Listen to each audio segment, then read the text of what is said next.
In this video, we're going to reveal 8 types of people you should avoid helping at all costs. You might be surprised by a couple of them. But before we dive into the details, let me share a story that will help you grasp the lesson of this video. A long time ago, in a small Japanese village, there lived a farmer named Hiroshi, known for his kindness and willingness to help others. One day, Hiroshi found a snake trapped in a cage on his farm. Although the snake could have been dangerous, Hiroshi felt pity for it and decided to set it free. Guided by Buddhist teachings about compassion for all beings, Hiroshi cared for the snake, feeding it and providing a safe place for it to recover. However, as soon as the snake regained its strength, it bit Hiroshi and slithered away. Hiroshi, wounded and surprised by the snake's behavior, remembered Buddha's words, "The nature of all beings is just as it is. It cannot be changed, only understood." He realized that the snake's nature was such that it would bite regardless of the help it had received. This story, like many other Buddhist tales, teaches us that some people, like that snake, won't change their nature no matter what. It reminds us of Buddha's words, that just as the lotus is pure in water, so too do good and evil coexist in the human heart. Sometimes, in our desire to help, we might overlook important signs, leading us to get hurt by others. It's crucial to know who we are helping and understand that not everyone will appreciate our efforts. Think of your energy as a battery. Some people recharge it, while others drain it faster than a phone running 1,000 apps at once. Does that sound familiar? We've all encountered both types of people on our paths. Let's take a closer look at these energy vampires and the importance of recognizing them. Before we continue, if you find value in these videos, please give us a like, subscribe, and click the notification bell to stay updated on our upcoming videos. Let's begin. Number 1, the envious. Imagine you've just won the lottery. Who would you tell first? Before you start making a mental list of all those people, let me share an interesting fact with you. According to a study by Harvard University in the United States, 70% of lottery winners experience a decline in their personal relationships after their win. The main reason for this is envy. However, you don't need to win millions to feel the destructive effects of envy. Whether it's a promotion at work or a new relationship that makes you happy, envious people are always lurking, ready to shoot their poisonous arrows of disapproval and resentment. Psychologist Sarah Prase, in her book The Philosophy of Envy, suggests that envy arises when we perceive a gap between what we have and what we think we deserve. It's as if we have an internal meter of cosmic justice that goes haywire when someone else gets something we believe should be ours. But here's something interesting. Envy isn't always bad. It can actually be a powerful motivator. As the famous inventor Thomas Edison said, "To invent something new, you need a good imagination and a pile of junk." Replace bad envy with good, and you have the recipe for success or disaster, depending on how you handle it. The key lies in how we respond to envy, both our own and that of others. Here's one of the most counterintuitive yet effective pieces of advice. Keep your successes and plans to yourself. Yes, you heard that right. In an age where it seems like if you don't share something on social media, it didn't happen, I suggest you do the opposite. Why do I say this? As the great spiritual teacher Buddha said, silence is the most powerful answer to many questions. When you prematurely share your plans, your brain releases dopamine, the same chemical that's released when you actually achieve your goal. This can lead to a false sense of satisfaction, reducing the motivation to keep going. A study published in one of the most popular American journals showed that people who kept their goals private were 67% more likely to achieve them than those who shared them widely. It's as if the universe has a twisted sense of humor. The more you talk about your dreams, the less likely they are to come true. When you share your plans, you're not only dealing with your own psychology, but also the psychology of others. And this is where our envious friends come into play. As the American writer and playwright Gore Vidal said, "Every time a friend succeeds, I die a little." Multiply this by every person you tell your plans to, and you'll get a sense of the negative energy you'll have to deal with. In Zen Buddhism, it's taught that each step on our path is an opportunity for learning.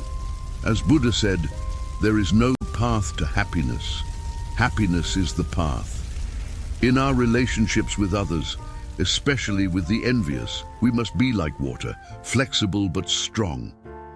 Water may seem soft, but it has the power to carve rock. In the same way, our behavior can influence others, even if our actions seem subtle.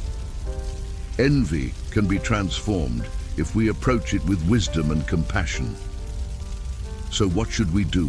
Should we become hermits and keep all our achievements to ourselves? Not exactly. The key here is selectivity. As Napoleon Hill, the author of Think and Grow Rich, said, "Keep your dreams away from negative people, because negative people will discourage you from achieving your dreams. Treat your dreams and plans like a secret recipe. You wouldn't give it to just anyone, right? You'd only share it with those you trust completely, those who won't just avoid betraying you, but will help you improve it." In the spirit of Zen, when you decide to share your plans or successes, do it in a way that inspires rather than provokes envy. Instead of saying, "I just got an amazing promotion," try saying, "I'm excited about this new challenge at work." The difference may seem subtle, but the impact on how others perceive your message can be huge. The ancient Chinese philosopher and founder of Taoism, Laozi, reminds us that words have the power to create reality. Choose your words wisely. So how do you recognize envious friends? Here are some warning signs that can make this task easier. 1. The reluctant praiser. Their congratulations are more forced than a smile at a family gathering. 2. The professional minimizer. No matter how great your achievement, to them, it's always a matter of luck or something insignificant. 3. The compulsive competitor. Your success is just an excuse for them to tell you how they did it better, faster, or cheaper. 4. The hidden saboteur. Publicly, they cheer you on, but privately, they do everything possible to derail your plans. 5. The information collector. They always want to know more details, not out of genuine interest, but to find faults or copy you. Recognizing these patterns is the first step in protecting yourself. The second is developing what I call a bamboo mind. Do you know what makes bamboo grow strong and resilient? It turns difficulties and adversities into strength and flexibility. As Zen philosophy says, every obstacle is an opportunity to practice. In the same way, you can use others' envy as motivation to keep growing and improving. Remember, your worth doesn't decrease because of others' achievements, nor does it increase because of their failures. As former US President Theodore Roosevelt said, "Comparison is the thief of joy." Focus on your own path, your own goals, and your own development. The philosophy of Zen Buddhism teaches that the path to enlightenment is individual, and each person must walk it alone. As Zen master Shunryu Suzuki said, "Each of us must cross our own ocean by ourselves." Envy often reflects others' insecurities. The next time you feel an envious gaze, smile. Not because you enjoy someone's discomfort, but because you've discovered a sign that you're on the right path. In the spirit of Zen, smile with compassion, understanding that others' envy is an expression of their own suffering. In summary, being selective about who you share your successes and plans with isn't about selfishness or arrogance. It's about protecting your energy, maintaining your motivation, and shielding yourself from toxic envy. The next time you have big news or an exciting plan, take a deep breath, smile to yourself, and treat it like your most precious treasure. Choose to share it only with those who will genuinely be happy for your success. Remember, the greatest success is the one others notice on their own, without needing to be broadcasted to the world. Let your achievements speak for themselves. In the end, actions always speak louder than words, and they definitely attract less envy. Number 2, the manipulators. This group presents a special challenge because these individuals are true artists in the craft of manipulating others' goodwill. They use sincere attempts to help to serve their own interests, with no intention of reciprocating or showing any real improvement. Imagine you're playing chess, but your opponent has the secret ability to move your pieces without your knowledge.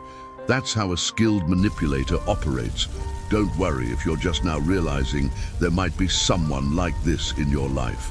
Today, we'll learn how to recognize their tricks and defend ourselves against their cunning. As Zen master Shunryu Suzuki said, the most important thing is to find a balance between calmness and action. When dealing with a manipulator, it's crucial to stay calm and be aware of your actions. Manipulators use our emotions to achieve their goals. In Zen, we learn that awareness is the key to understanding the true nature of reality. We must be aware of our thoughts and emotions to avoid being dragged into their games. Why do some people seem to have a PhD in manipulation? Psychology has some interesting answers to this question. According to a study conducted by a top US university, people with narcissistic and Machiavellian traits are more likely to manipulate others. It's as if they have an internal GPS programmed to find the shortest path to their own interests, no matter who they have to step over. I'm not saying you should put on a tinfoil hat and trust no one, but it's important to develop your radar for emotional pirates. As the famous psychologist and author of Influence, The Psychology of Persuasion, Robert Cialdini said, "The best defense against manipulation is knowledge and awareness." Think of your emotional well-being as a fortress that you must protect at all costs. Manipulators are like invaders trying to penetrate your defenses. If you don't have a good security system, before you know it, they'll be sitting in your living room eating your snacks and controlling your life with the remote. How can you recognize a professional manipulator? Here are some warning signs. 1. The emotional chameleon. They change their personality faster than a teenager changes moods. Their behavior varies depending on who they're with, adapting to what they think that person wants to see. As Zen Master Dogen said, each moment is invaluable. Don't waste it on superficial games. 2. The gaslighting expert. They make you doubt your own perception of reality. Are you sure that's how it happened? I think your memory is failing you. You should take something to improve your memory. These are just a few examples of what they might say. In Zen, we learn that reality is subjective, but truth always resides within ourselves. We must trust our intuition and not let others distort it. Be mindful, pause, and reflect carefully to ensure you're not dealing with this type of person when you encounter similar statements. 3. The sniper of low self-esteem. These people often throw seemingly innocent comments that undermine your confidence. For example, they might say, "Are you really going to wear that?" Well, if you're comfortable with it. The goal of people who make these kinds of comments is to divert attention from their own deficiencies and shortcomings. With these people, cut the conversation short and set clear boundaries. Respond immediately. Otherwise, every additional comment from that person will affect you even more. Remember your inner worth and don't give others the chance to question it without reason. From the Zen perspective, it's important to develop inner strength and tranquility. As Zen master Thich Nhat Hanh said, "Without inner peace, it's impossible to find outer peace." If we're not calm within ourselves, manipulators can easily disturb our balance. That's why meditation and mindfulness practice are key to dealing with manipulation. Through meditation, we can learn to observe our thoughts and emotions, without getting attached to them, allowing us to respond in a more conscious and controlled manner. Number 3, the ungrateful. Have you ever met someone who seems to have a black hole instead of a heart? These are the people who, no matter how much you give them, always want more and are never satisfied. Imagine you're at a restaurant, enjoying a delicious dinner with friends, when suddenly you hear someone loudly complaining about the food, the service, and even the color of the napkins. Yes, you guessed it. They're a professional ingrate in action. In Buddhist wisdom, there's a saying, everything is in the mind. What makes some people seem eternally dissatisfied? Psychology has some interesting answers to this. According to a study conducted by the University of California, people with low self-esteem tend to be less grateful. It's as if they have a filter that only lets negative things through, blocking out all the good that life has to offer. I'm not saying you should cut ties with anyone who forgets to say thank you, but it's important to recognize when someone constantly abuses your kindness. As the famous entrepreneur Richard Branson said, treat your employees the way you want them to treat your best customers. We can extend this advice to all our relationships. Think of gratitude as a plant that needs to be watered and cared for to grow. If you keep watering a plant with your time, energy, and resources, yet it never blooms or bears fruit, it might be time to consider whether you're cultivating the wrong garden. As Zen Master Thich Nhat Hanh taught, gratitude is the heart of true Zen practice. When we appreciate the moment and the people in our lives, we transform every moment into a valuable gift. However, be careful not to confuse ingratitude with constructive honesty. Your friend who tells you that you have spinach in your teeth before an important date isn't ungrateful. They're a hero without a cape. The difference lies in the intention and the pattern of behavior. A fascinating study published in an American scientific journal demonstrated that people are not only happier, but also have stronger and more lasting relationships when they practice gratitude in their lives. It's as if gratitude is the invisible glue that holds our social connections together. So, what should you do with these types of people? The answer isn't simple, but we can take some lessons from positive psychology. Martin Seligman, considered the father of this branch of psychology, suggests that cultivating gratitude benefits not only the recipient, but also the giver. Instead of getting frustrated with the ungrateful, we can see them as an opportunity to strengthen our own ability to appreciate the good things in life. Just as we physically train our legs or back in the gym, training our gratitude muscle works the same way.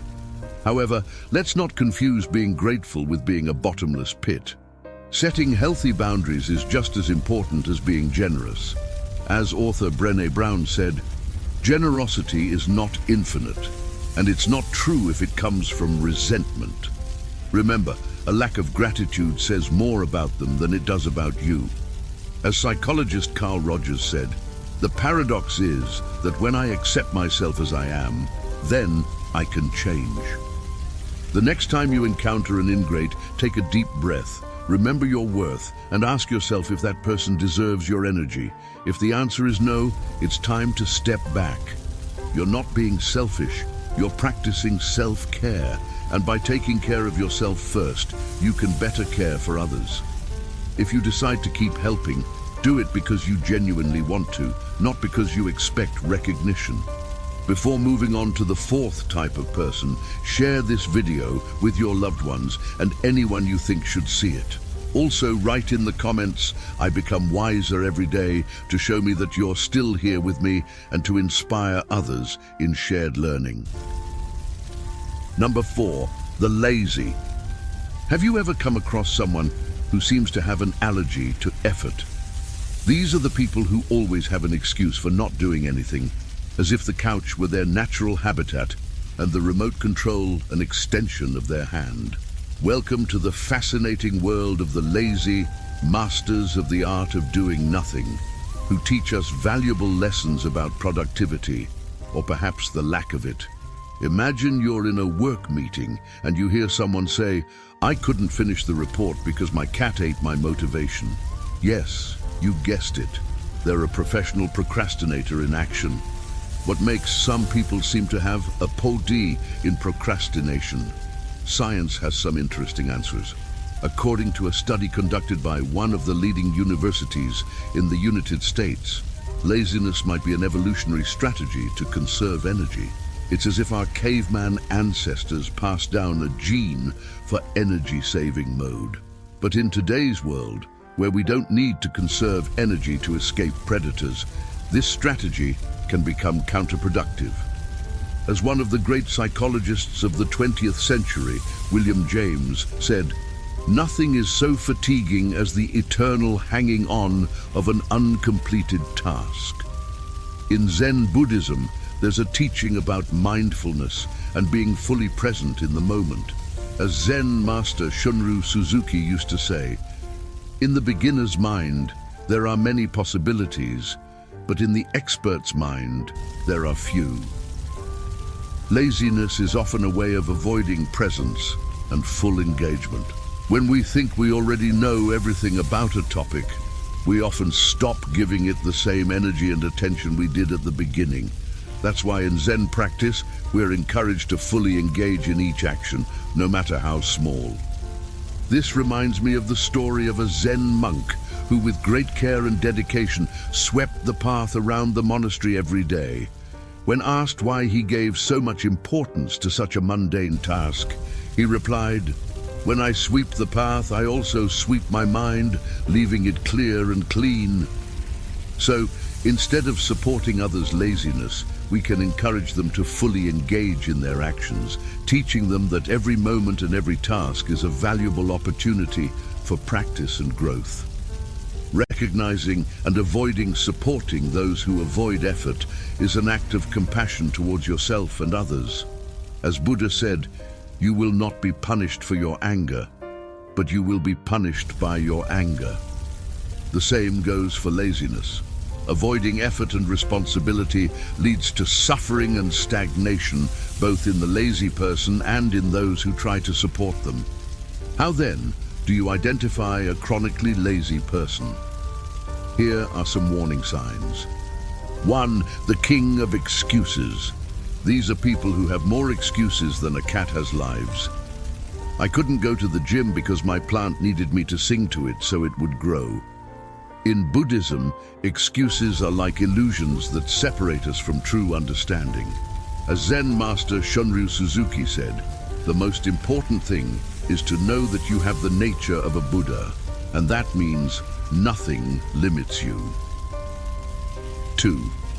The expert in "I'll do it tomorrow." For them, tomorrow is a magical place where all the unfinished tasks pile up. For clarity's sake, that tomorrow never comes. Zen master Thich Nhat Hanh says, "The future depends on the present. If we take good care of the present moment, the future will take care of itself." 3. The lazy multitasker. These people might be watching a series, checking Facebook, and complaining about their work at the same time. If they invested that energy in being productive, they would probably solve the problem of global warming. In Zen teachings, the unity between mind and action is key. As the Zen saying goes, "When you walk, walk. When you eat, eat." 4. The shortcut seeker. They're always looking for the easiest way to do things. If there were an app that could breathe for them, they'd be the first to download it. In Buddhism, seeking shortcuts is seeking illusion. As Zen master Dogen taught, the way is perfect and all-pervasive. As soon as you stop seeking, you understand that you are exactly where you need to be. 5. The procrastinator. For these people, the alarm clock is just a friendly suggestion. 5 more minutes, they say. And before they know it, an hour has passed. In Buddhist philosophy, the clock symbolizes that time is only an illusion, but our responsibility to each moment is a reality. I'm not saying you should immediately break ties with everyone who prefers a nap to a gym session, but remember, Surrounding yourself with lazy people can make you as lazy as they are. As writer and motivational speaker Tony Robbins said, "You are the average of the 5 people you spend the most time with." So choose your company wisely, because you might end up being the only healthy tooth in a mouthful of cavities. In summary, in our desire to help others, we must be mindful of who we offer our energy to.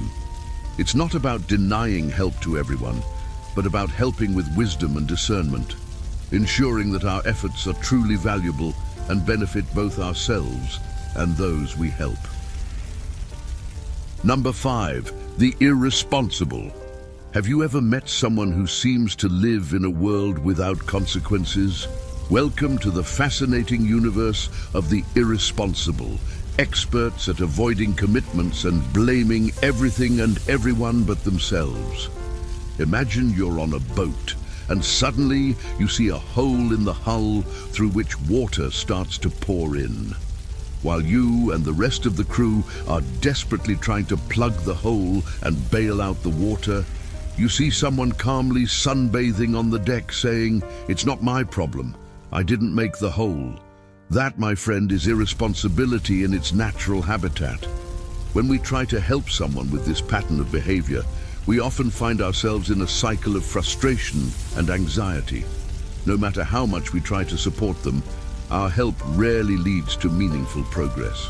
The irresponsible, as their name suggests, avoid responsibility and have an almost Olympic ability to blame others for their failures.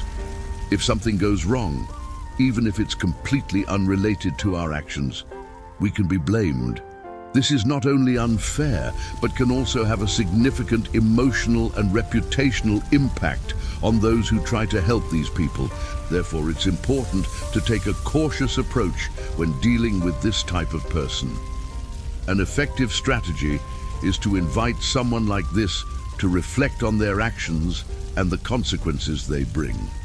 Instead of solving their problems for them, we can direct their attention to developing self-assessment and self-management skills. A well-known American neuroscientist, Richard Davidson, has shown that the brain is extremely plastic and capable of changing and adapting even in adulthood. So there is hope, though these people may often need a gentle push or even an elephant-sized shove. As Nelson Mandela said, "Education is the most powerful weapon you can use to change the world."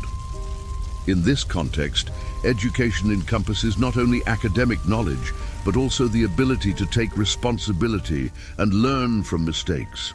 Ultimately, dealing with irresponsible people is an exercise in patience and self-control.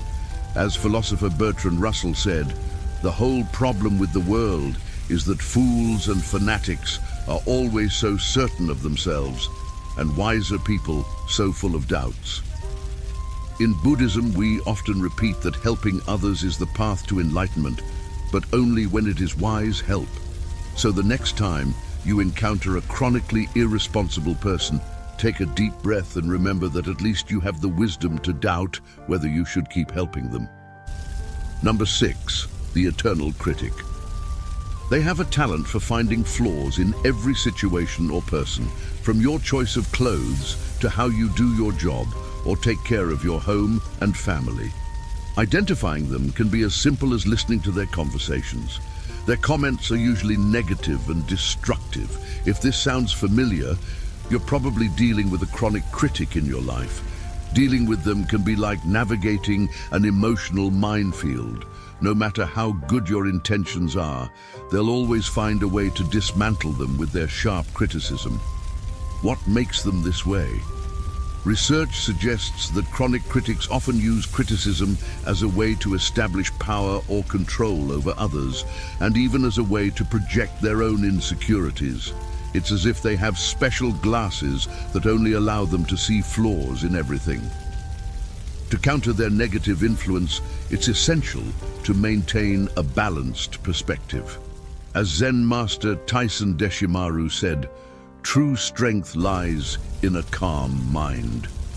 Don't take their criticism personally. Often, their words say more about them than they do about you. try to redirect the conversation toward positive aspects or constructive solutions. Sometimes, a simple change of topic can be the best defense against their verbal attacks. Remember that constructive criticism can be helpful for personal growth, but chronic criticism simply erodes self-esteem and undermines confidence. Setting clear boundaries and maintaining a positive attitude can protect you from their negative influence while promoting a more positive and constructive environment around you. Number 7, the narcissist. Have you ever met someone who seems to have a mirror instead of a soul? Welcome to the fascinating world of narcissists, beings whose self-love takes all the top spots on the podium. Imagine trying to fill an Olympic-sized pool with just a single glass of water. That's how futile it can be to try to satisfy a narcissist's ego. Don't worry, you're not alone on this journey. According to studies conducted by a renowned US university, about 6% of the population displays significant narcissistic traits. This means you've probably encountered at least 1 or 2 people like this in your life. How do you identify these self-worshippers? If you've ever met someone who thinks the sun rises just to shine on their face, you're probably dealing with a narcissist. These people have a remarkable ability to turn every conversation into a monologue about their achievements, no matter how irrelevant they may be. Dealing with a narcissist can be more exhausting than trying to teach a cat to bark, but don't lose hope. There are strategies you can apply. It's not about changing the narcissist themselves, but about changing the way you interact with them. An effective tactic is what psychologists call selective validation. It's a bit like training a dog. You reinforce the positive behaviors the narcissist shows and ignore the negative ones. When the narcissist shows a bit of empathy, which sometimes happens, acknowledge it. However, when they start displaying their classic scenes, don't play along. Remember, you're not obligated to be a captive audience to their one-person show. In Zen, we learn that true happiness comes from accepting who we are. Don't let others impose their expectations and values on you. Be aware of your thoughts, emotions, and actions, and you'll find the inner peace that will allow you to better handle manipulation, criticism, and narcissism. An author of several bestsellers in the field of psychology once said that the ego is an insatiable octopus that feeds on your life. A Zen master would say that the ego is like a hungry ghost in samsara, always desiring more and ultimately never finding comfort. Don't let the narcissism in your life be that octopus or ghost. However, be careful not to confuse healthy confidence with narcissism. As Zen masters say, confidence is like a tranquil lake that reflects the beauty of the sky, while narcissism is like a stormy ocean that destroys everything in its path. The difference lies in the ability to empathize and the constant need for admiration. A confident person can genuinely enjoy the successes of others, like a monk in a Zen state who rejoices in the awakening of his companions. In contrast, the narcissist perceives those successes as a threat to their own greatness. Dealing with a narcissist can be a challenge, but it can also be an opportunity to strengthen your patience and compassion. Observing the narcissist can teach us a lot about the nature of desires and illusions. Through that observation, we can see the reflection of our own internal barriers and struggles, allowing us to draw conclusions and grow personally. Number 8, the opportunist. Imagine meeting someone who always seems to be lurking, looking for every opportunity to get something at the expense of others, regardless of the consequences. That's the opportunist. Someone who skillfully takes advantage of others' generosity or resources without offering anything in return except their own comfort. As Zen master Thich Nhat Hanh said, happiness is only possible when we stop waiting for it to come from the outside and start creating it from within. Opportunists, on the other hand, seek happiness externally in the resources of others. without realizing that true happiness can only be found within oneself. However, don't confuse an opportunist with someone who genuinely needs help. The difference lies in the pattern of behavior and reciprocity. As a psychologist from Harvard University explains, opportunists are experts at making you feel guilty when you don't meet their expectations. In Buddhism, it is said that guilt and shame must be understood and transformed rather than allowed to control our lives. Detecting an opportunist can be tricky, as they often hide their true intentions under the guise of collaboration and mutual benefit. A key sign to identify them is observing the lack of reciprocity. They always receive help, but rarely return the favor or collaborate equally. Dealing with an opportunist requires setting clear boundaries and being aware of your own resources and personal limits. As Zen Master Dogen said, "Understanding the limits of your power is the beginning of true strength." It's crucial to establish clear expectations from the outset. Define what you're willing to offer and what you expect in return. Promoting reciprocity is also fundamental in this case. Encourage the opportunist to contribute equally to the relationship, whether by sharing responsibilities or defining roles and expectations transparently. From a psychological perspective, opportunists reflect combinations of low empathy and high opportunism. As Buddhist master Chogyam Trungpa said, "True compassion is selfless and expects nothing in return." By understanding how to identify and manage opportunists, you can protect your emotional integrity and maintain healthier and fairer relationships. It's true that giving and receiving are fundamental in any healthy relationship, but when you realize that you're always giving and receiving nothing in return, it's time to reassess the situation. Investing energy and effort in people who undervalue your contribution can be emotionally draining. It's better to direct that energy toward fairer and more satisfying relationships, where your actions are recognized and valued. As the Japanese Zen master Sikyu once said, "Life is too short to waste on people who don't see your light." At the end of this video, I have a question for you. I'd like you to take a brief moment to reflect on it before answering. Here it is. What would change in your life if you could easily detect the behaviors presented in this video in the people around you? If you find it valuable, share your answer in the comments below this video. Perhaps you'll also inspire others to do the same. If you've made it to the end of our journey, write in the comments, "I live my life with full awareness."